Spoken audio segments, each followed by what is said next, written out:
Hello and welcome to part 2 of our concept design for a low carbon superhighway alongside the A26 in Tunbridge Wells.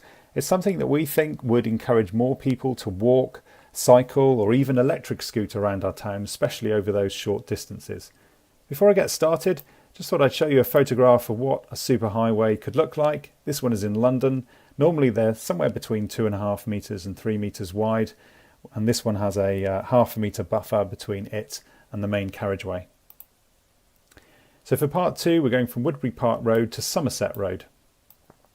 This first section of superhighway would be 2.5 metres wide with a half a metre buffer just past the Shell garage here, and we come alongside St John's Church where there's an existing bus stop. To accommodate the superhighway we'd need to move the bus stop into the carriageway, create an island for those joining or leaving buses to wait safely, and to do that we'll need to realign the carriageway. It looks as if we have the space to do that, judging by this photograph. Here's the existing bus stop on the right hand side. So moving further north, we come across, I'll go past BP Garage, and we come across Queen's Road. Now the A26 can be quite congested in this area because of traffic leaving and entering Queen's Road. So could we do something different here? Could we provide a benefit to the community by building a children's playground instead? And the traffic using Queen's Road, you perhaps use Woodbury Park Road or Somerset Road instead. Moving further north, retain the crossing point in St John's. And again, could we ease congestion in this area by putting in some public realm, some cycle parking and some trees here instead of the through route of Newcomen Road? Something worth discussing in the comments perhaps.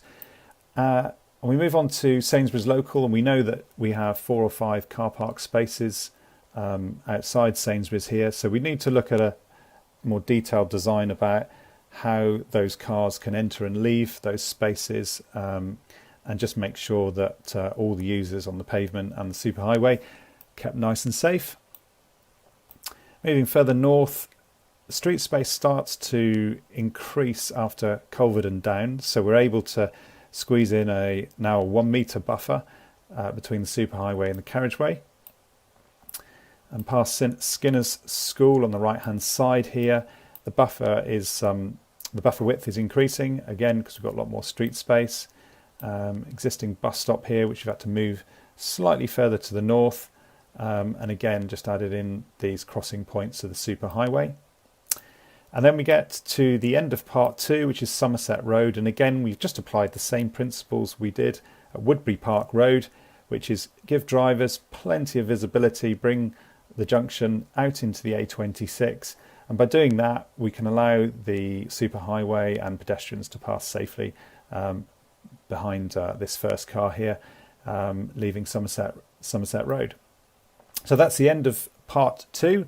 As always, really grateful for any comments you have, and in the meantime, thanks very much for watching.